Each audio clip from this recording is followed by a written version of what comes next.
Hello and welcome to the channel if you're new, welcome back if you're not. My name is Havoc Rider and today I'm going to be doing some maintenance on my 2008 FZ6.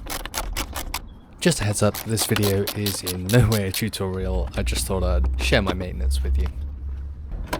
Now with most jobs on my Fazer I've got to take off these side panels before I can get to anything under the tank, followed by two bolts holding the tank down.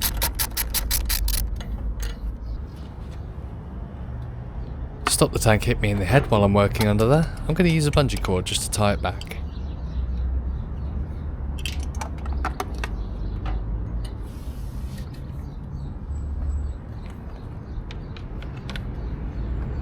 So this isn't something I really needed to do for the maintenance, I just left the bike parked so long I wanted to make sure the battery was charged before I took it for its MOT.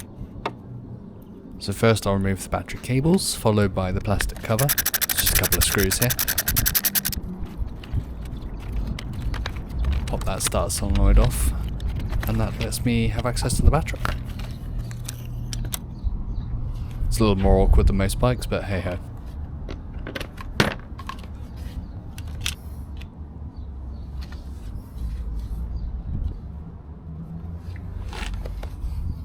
And as you can see, it is dead as a doornail. So the first thing I need to look at today is my chain. As you can see, it's rusted solid, so the first thing I'm going to need to do is loosen my axle bolt. To do that I'm going to use my massive wrench here.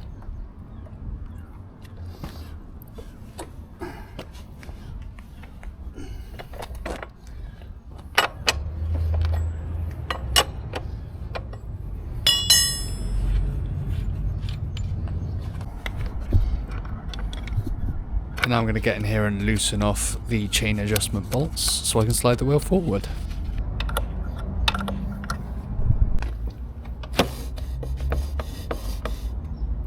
I'm going to be doing both sprockets today as well, so let's get these sprocket retaining bolts all pre-soaked in some WD-40 so they're a bit easier to get off.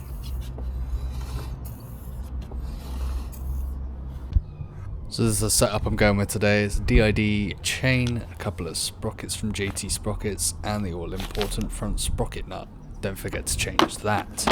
I thought I'd try out this cheapo eBay chain breaker and rivet kit just to see if it's any good. It's my first time doing a rivet style chain.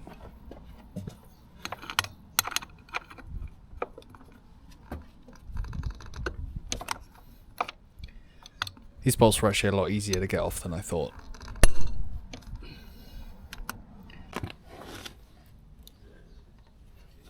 So I actually found it easier to use a breaker bar to get the rivets poked through because I don't have a grinder to grind the heads flush on these rivets.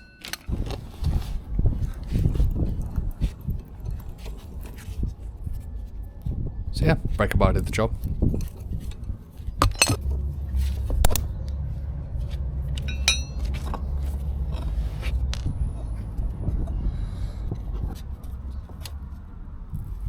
Look at the state of that. Next up I want to take a look at the front sprockets, so off the cover comes. It's a little fiddly, but just look at that.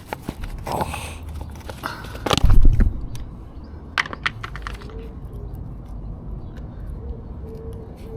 This was absolutely caked in years worth of grime, rust and used chain oil. One thing I've just noticed, my tabs aren't bent in on there, so this could have just come flying off at any point. Yeah, that's not ideal. Let's see if we can get this off. I don't own an impact, so I thought I'd just try with this socket and a breaker.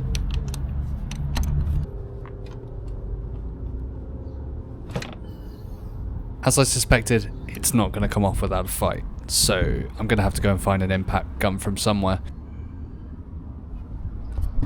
I did remember seeing them in Lidl, just little parkside cheapos, so we jumped on Veronica and headed up there. But unfortunately they were all sold out. They still had the price tags up, but no joy. So I headed back home. Luckily though, a friend of mine had one laying about, so I managed to borrow one from him.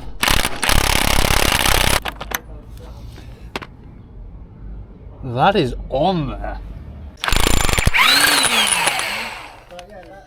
After a short fight and a bunch of WD-40, I eventually got it off and cleaned up a little bit inside here, got rid of some of that chain grease.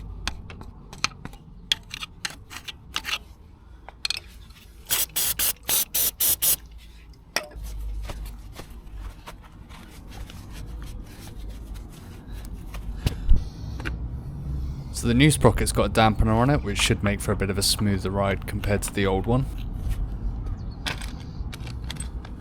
And do not forget, when changing your front sprocket, make sure you replace the nut.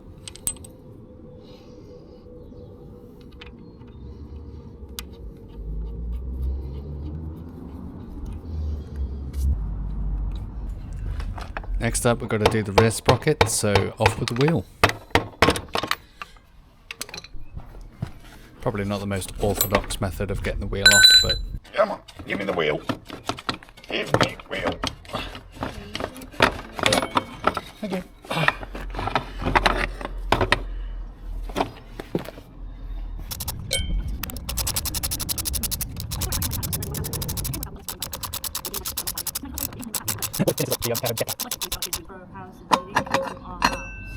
You know, this thing might actually be original.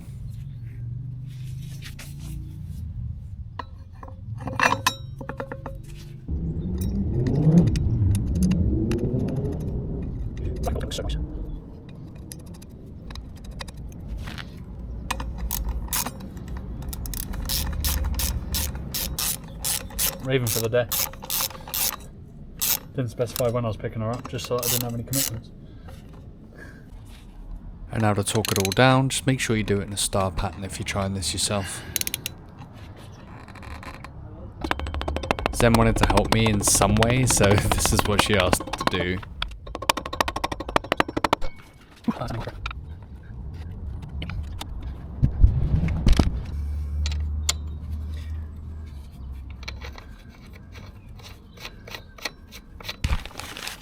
This low-key felt like unwrapping your sub at Subway. I'm hungry.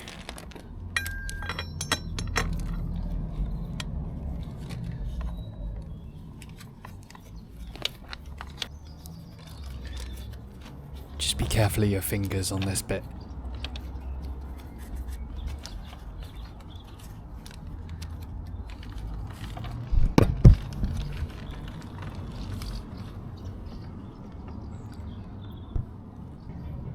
You put your shoulder in your oil patch.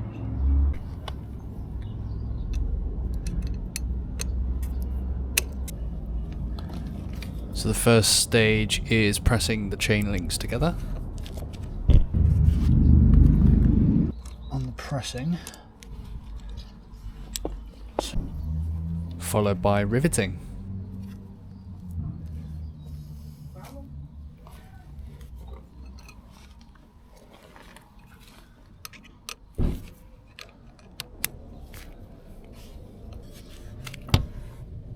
So it looks like these cheap ass needles are not going on properly. So I had some issues with riveting. The needles just kept bending. They were so weak. Do not buy these kits. They suck. I did get it done though. Give me a completely different one. Finally, let's make sure that front sprocket nut is torqued up nice and tight.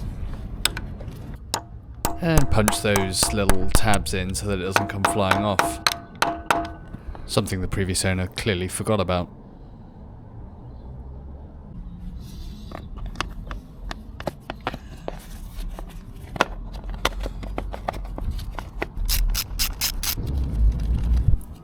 Next up, we've got to change the oil, and you don't want any oil dripping on your exhaust, so just jam a piece of cardboard in there, and that'll act as a kind of diverter. Also, you may notice that the chain's back to being rusty.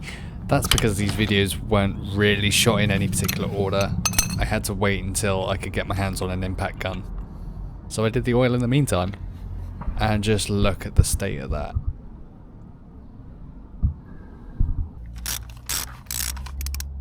It's definitely past due.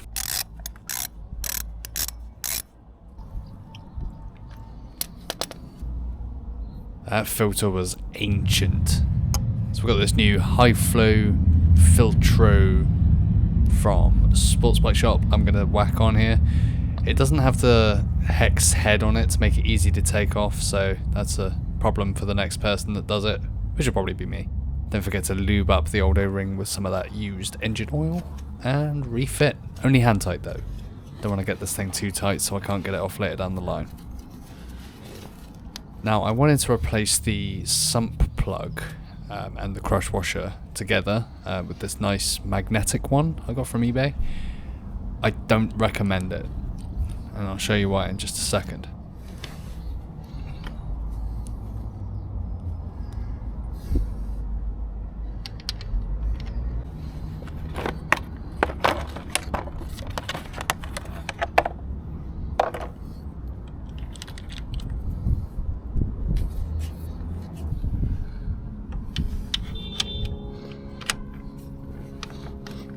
And this is where I noticed the problem. As soon as I torqued it, it got loose again. So I pulled it back out and the threads came out with it. Not ideal. So I've gone back to using the original sump plug but with the new crush washer.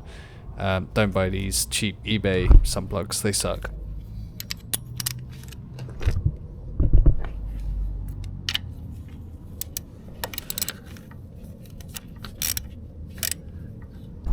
And look at that, the original one torques up just fine. And now to refill the oil. I picked up this 10W40 off of Demon Tweaks. It was on offer. I think it was something like £37 and I get a litre free, which was a pretty good deal.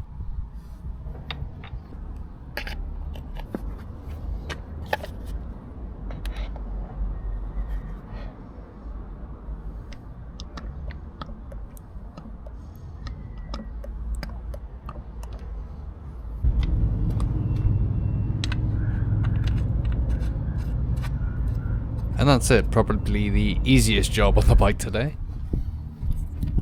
And now I'm moving on to a job I've been putting off pretty much since my last MOT. I need to replace my clutch cable. So I start off by taking off the airbox.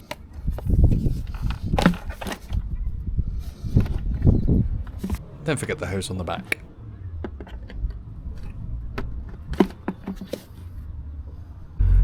So first I'm going to feed the new cable down through where I can see the original one going, just so I know I get the routing right. And I'll pull the old one through.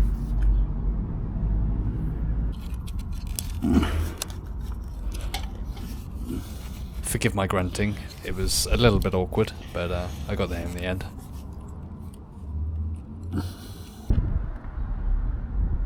Now I'm going to adjust the cable to roughly what the old one was, just as a baseline.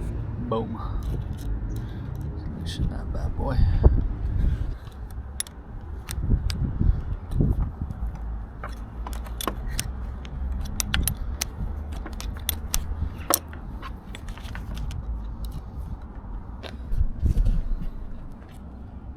And now we've got a pretty good clutch feel. It's not as stiff as it was before.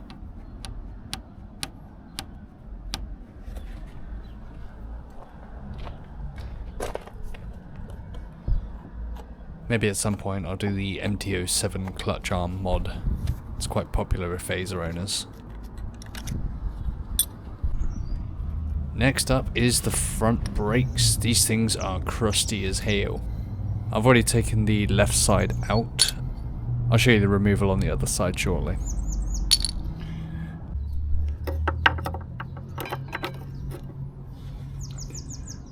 I will admit, installing new brake pads on this bike is super easy. This is probably the easiest. As I was just about to mumble to myself.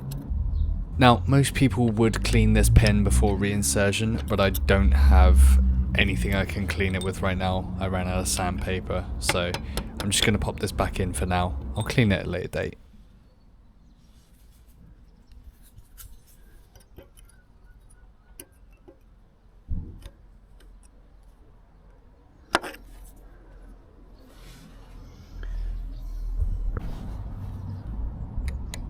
Now, the removal.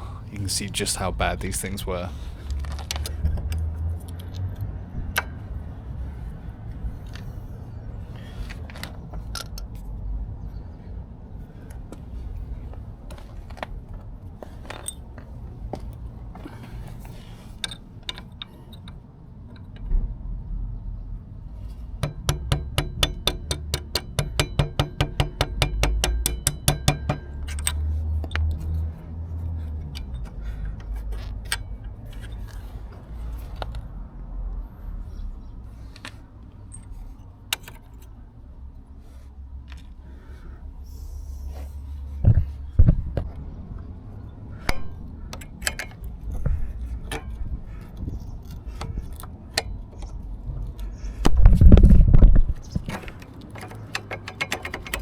see all that dust just flying off the pad as I pull it out, and it is rusty as hell. In go the new ones, and now I might actually be able to stop.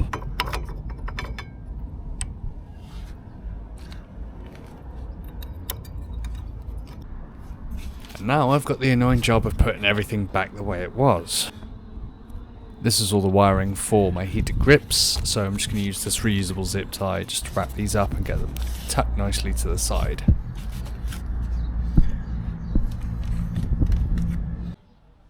Now back on with the airbox.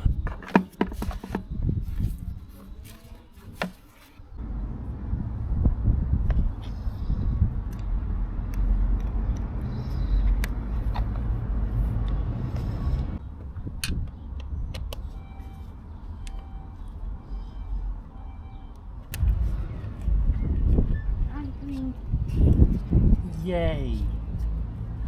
Thank you. Now my airbox is only held in with one of these screws because the other one rounded off last year. It's an annoying setup actually. It connects to the battery box, so bit of a pain. Anyway, tank back on.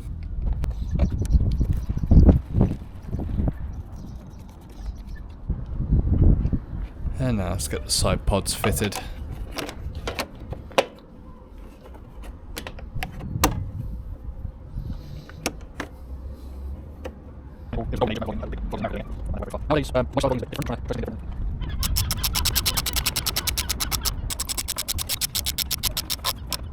While putting the clutch cable in and testing it, I had it up on the centre stand like so, and the kickstand was down. I went to start it, it cut out in gear. I panicked, I left the side stand down. I'm a dummy. Anyway, today all I've got to do now is give it a little road test and then she's ready for MOT. Bada boom.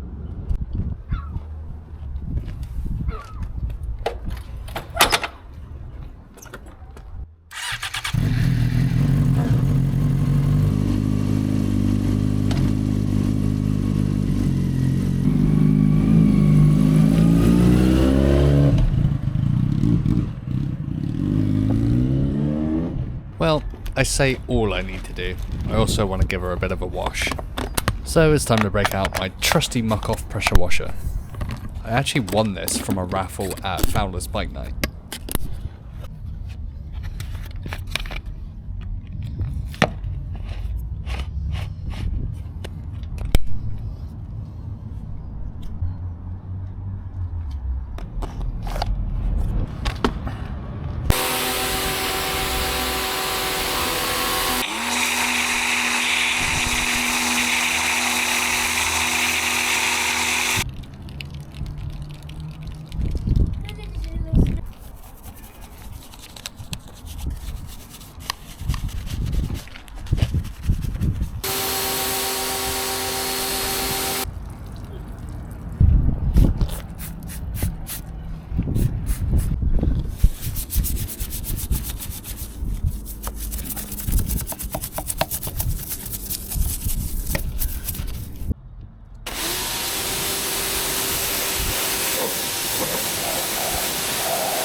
I also gave the frame and engine a little coating of an anti-corrosion spray just because it's aluminium and that stuff loves to corrode. Oh, and can't forget, a little bit of chain lube. I actually did this before I washed it, so that's why my wheel still looks dirty.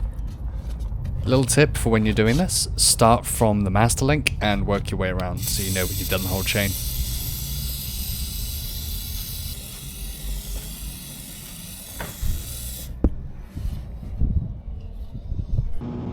That is it. The Fazer passed its MOT with flying colours, not a single advisory, and she's back on the road. Thank you so much for watching everybody, and I hope to see you in the next video. Don't forget to like, comment, subscribe, hit that bell icon to be notified when my next video goes live, and as always, stay shiny side up. Peace.